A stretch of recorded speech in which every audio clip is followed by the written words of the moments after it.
Every neighborhood has rules. Every property has a story. And sometimes, the truth changes everything. Welcome to HOA Reality 365. Good morning, Diane. This needs to stop, Ethan. We need to talk. You're trespassing. Deputies, remove him. I'm not a member. Sir, may I see your documents? You're about to discover who actually owns this land. The first time I drove through the gates of Silver Pine Lake Community, nobody even looked at me. My old pickup truck rolled past million-dollar lakefront homes, polished boats, and perfectly trimmed lawns. To everyone else, I looked completely out of place. That was exactly how I wanted it. 3 weeks earlier, I had buried my Uncle William Carter. Most people believed he had been nothing more than a quiet businessman who owned a small lakeside cabin. Very few people knew the truth. For nearly 30 years, he had quietly purchased commercial properties surrounding the community. He never bragged about it. He never attended HOA meetings. He never argued with anyone. He simply bought land and kept every document carefully organized. When he passed away, everything became mine. The attorney handed me a thick folder filled with deeds, surveys, lease agreements, and contracts. He smiled and said one sentence I would never forget.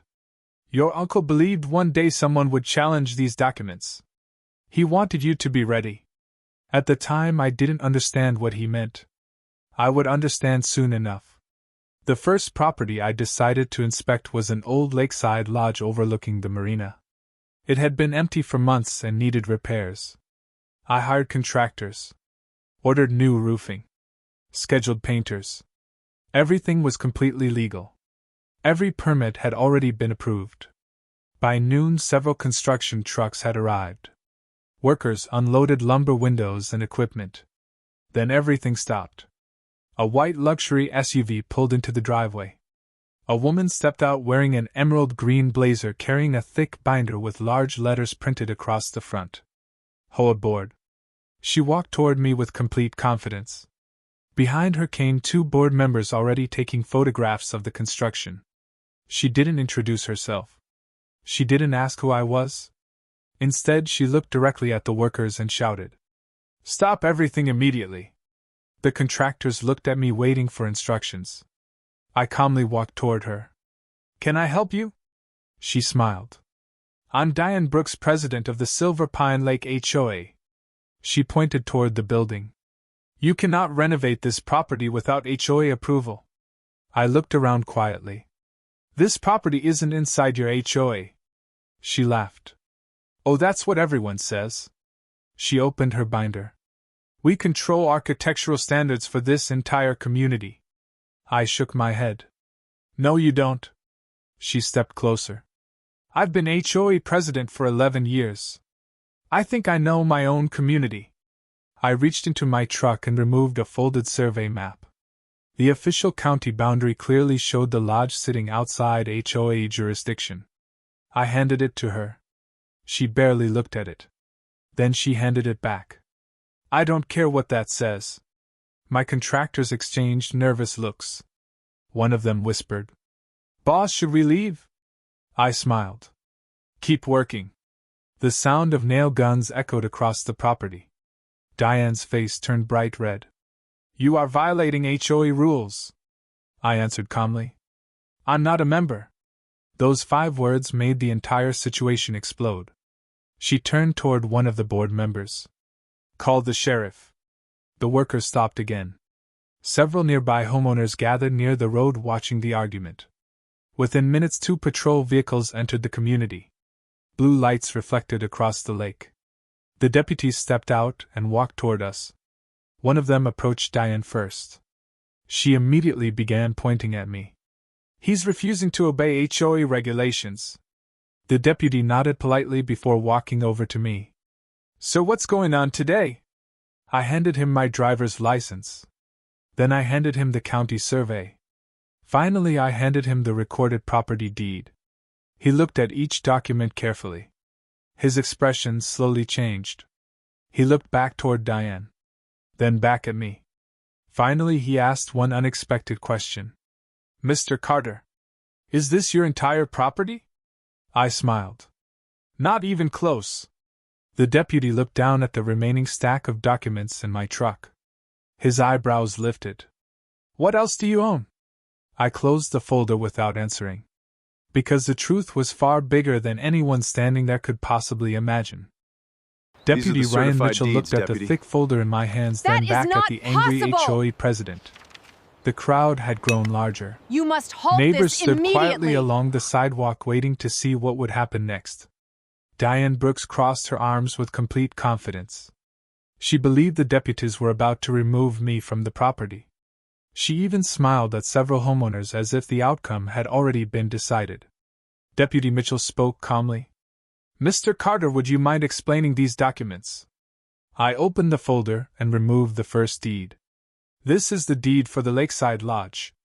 Then I placed another document on the hood of the patrol vehicle. This is the deed for the marina. Another document followed. This one covers the commercial parking lot beside the clubhouse. The deputy continued reading. His expression became more serious with every page. Diane finally interrupted. None of that matters. He still has to follow HOA rules. The deputy didn't answer her. Instead, he looked at one particular lease agreement. He read the first page. Then the second. Then he looked toward the large clubhouse standing across the street. He slowly asked, Is this the property where the HOA office is located? I nodded. Yes. Diane laughed. That's our clubhouse. I quietly replied. No. She frowned. What do you mean, no? I pointed toward the lease agreement. The building belongs to the HOA. The land underneath it does not. The entire crowd became silent. One of the board members stepped forward. That's impossible. I handed him a certified copy of the county land records. The HOA owns the building. My family trust owns the land. He stared at the document without saying a word. Several homeowners moved closer trying to see the paperwork. Deputy Mitchell turned another page. The lease has been active for 28 years. I smiled. My uncle signed it. The HOA renewed it every 5 years. Diane suddenly looked confused. She grabbed the agreement from the deputy. Her confidence disappeared. She flipped through every page. Then she whispered, I've never seen this before. I answered, Because nobody on your board ever bothered to read it. One elderly homeowner slowly raised his hand. I've lived here for 20 years. I always thought the HOA owned everything. I shook my head. They only managed the neighborhood. They never owned the commercial land. The second deputy quietly walked toward the clubhouse entrance. He looked at the legal parcel marker installed near the parking lot. The parcel number matched the documents in my folder exactly. He returned a few moments later. It checks out. Diane's face turned pale. She immediately tried changing the subject. Even if that's true, he still cannot renovate this lodge. I reached into the folder once more. This time I removed a county permit. Stamped. Signed. Approved. The deputy examined it. Everything is valid. Diane looked completely stunned. One of the contractors smiled. So can we get back to work now? The deputy nodded. As far as law enforcement is concerned, there is no violation here. The sound of power tools started again. Construction resumed. Diane stood frozen. For the first time in years, nobody was listening to her orders. But she wasn't finished. As I watched her walk back toward the clubhouse, I noticed something. She wasn't angry anymore. She looked frightened. Because she had finally realized something. If I truly owned the land beneath the clubhouse, then there was only one question left. Who was paying rent, and who had the legal right to renew that lease? The answer would shake the entire Silver Pine Lake community. The morning after construction resumed, I received a certified letter from the Silver Pine Lake HOA. It wasn't an apology. It wasn't a correction. It was another legal threat. According to the letter, I had violated community standards by refusing to cooperate with the HOA investigation. They demanded I appear before the HOA board that Friday evening. Failure to attend would result in legal action. I smiled as I finished reading. They still believed they were the ones in control. I called my attorney, Laura Bennett. She read the letter. Then she laughed. I have never seen an HOA threaten the owner of the land they lease. We agreed to attend. Not because we had to. Because it was time for everyone to hear the truth. Friday evening arrived. The Silver Pine Community Clubhouse was completely full. Nearly every homeowner had shown up. Rumors had spread across the neighborhood all week. Some believed I was secretly buying the community. Others believed I had forged the documents. The board members sat at the front of the room behind a long, polished table. Diane Brooks looked determined. She opened the meeting with confidence.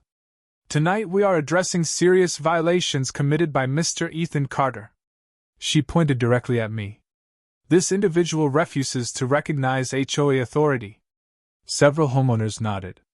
Then Diane held up another document. Our attorneys are prepared to begin legal proceedings. Laura quietly leaned toward me. They still haven't read the lease. I stood up.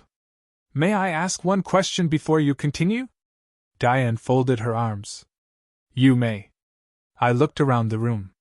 How many homeowners here believe the HOA owns this land? Almost every hand went into the air. I slowly removed a large county parcel map from my briefcase.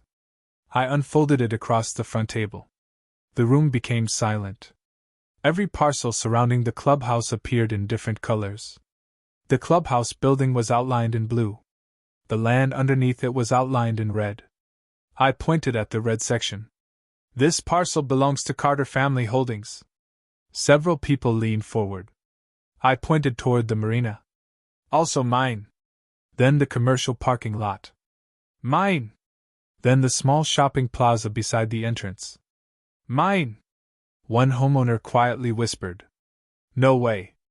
I wasn't finished. Finally, I pointed toward the private access road leading into the marina.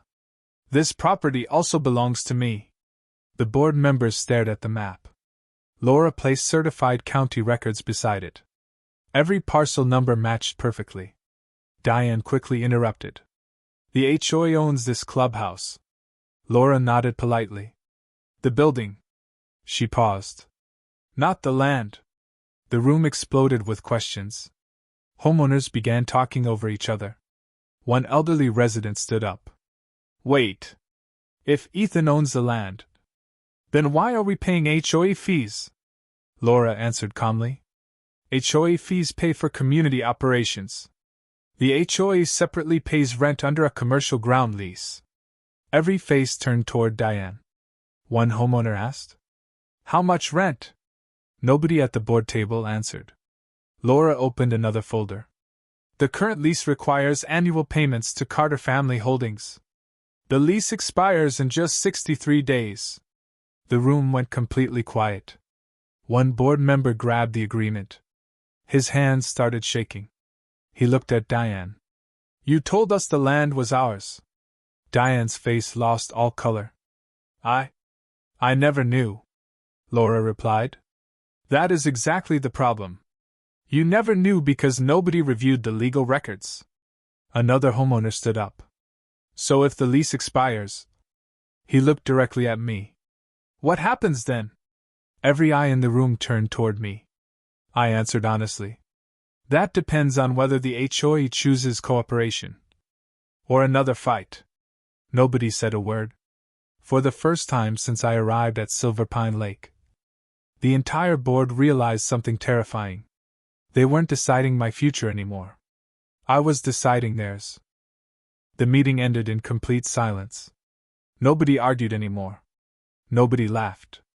Homeowners slowly walked out of the clubhouse whispering to each other. For years they believed the HOA board had complete control over the community. Now they had learned something completely different. The board had been making decisions about property they never actually owned. The next morning my phone started ringing. One homeowner after another wanted to meet. Not because they wanted favors. Because they wanted answers. Many of them had never seen the lease agreement. Some had lived in Silver Pine Lake for more than 20 years without knowing the clubhouse stood on leased land. I met several families at the Marina Cafe. I showed them public county records. Every document was available to anyone willing to read it. Most people were shocked. One retired accountant looked at me and quietly said, "This should have been disclosed to every homeowner." I agreed. Later that afternoon, my attorney Laura Bennett received a letter from the HOA's law firm. Their tone had changed completely. Gone were the threats. Gone were the demands. Now they wanted a private meeting. Laura smiled after reading it. "They're scared." 2 days later, we met inside a downtown law office. Diane Brooks arrived with 3 board members and 2 attorneys. This time nobody raised their voice. One attorney cleared his throat. "Mr. Carter, we would like to discuss renewing the ground lease." I leaned back in my chair. "I thought your board said you owned the land." Nobody answered. Laura slid the original lease across the table. "The current agreement expires in 60 days. One attorney asked carefully. "What are your intentions?" I answered honestly. "My intention has always been simple. I want respectful neighbors. I want honest leadership. And I want contracts to be honored." Diane finally spoke. "If we apologize, can we move forward?" Before I could answer, Laura placed another folder on the table. "Before discussing a new lease, there is another issue." Everyone looked confused. She opened the folder. Inside were invoices, inspection reports, photographs, repair estimates. One board member frowned. "What is this?" Laura answered calmly. "Maintenance records. The lease clearly states the HOA is responsible for maintaining the clubhouse, parking lot, landscaping, retaining walls, and drainage systems." She turned another page. "Our engineering inspection found years of neglected maintenance." The room became quiet again. Laura continued. "The estimated repair cost exceeds $1.8 million. Diane stared at the photographs. Cracked retaining walls, broken sidewalks, damaged drainage pipes, unsafe electrical panels. None of it had been repaired. One attorney slowly removed his glasses. "When was the last full inspection completed?" Nobody at the board table knew. Laura quietly said. "According to your own records, 11 years ago." Every person in the room looked toward Diane. She had been HOA president for exactly 11 years. One board member whispered, "You told us inspections were being completed." Diane looked down at the table. "I believe they were." Laura responded immediately. "Believing is not the same as verifying." For several seconds nobody spoke. Then Diane asked the question she had been avoiding since the first day we met. "What happens if we cannot reach a new lease agreement?" I looked directly at every board member before answering. "The lease ends. The HOA loses the legal right to occupy the land beneath the clubhouse." No threats. No raised voices. Just one simple legal fact. The room became completely silent. Because everyone finally understood what was really at stake. This was never about one homeowner refusing HOA rules. This was about an HOA that had spent years acting like an owner, without ever checking who actually owned the land. 3 weeks later, the courtroom was completely full. Word had spread far beyond Silver Pine Lake. Local business owners, homeowners, reporters, even neighboring HOA board members filled the gallery. Most people expected another property dispute. Very few understood what the case was really about. It wasn't about a fence. It wasn't about landscaping. It wasn't even about HOA rules. It was about whether an organization could claim authority over property rights it never legally possessed. Judge Michael Harrison entered the courtroom. Everyone stood. After the opening statements, my attorney Laura Bennett walked to the center of the courtroom carrying 3 large binders. She placed them on the evidence table. The judge looked down. "What do we have here?" Laura answered. 30 years of recorded property deeds, lease agreements, engineering surveys, and county records. The HOA attorney stood. "Your Honor, this case is very simple. The HOA acted in good faith." Laura immediately replied. "Good faith does not replace legal ownership." The judge nodded. "Proceed." One by one, Laura projected official county maps onto the courtroom screen. Each parcel was highlighted in a different color.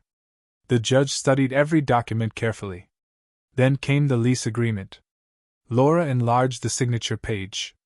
My client's late uncle signed this lease 28 years ago. She pointed toward another signature. The HOA renewed this agreement every 5 years. The judge looked toward the HOA attorney. Do you dispute the authenticity of this document?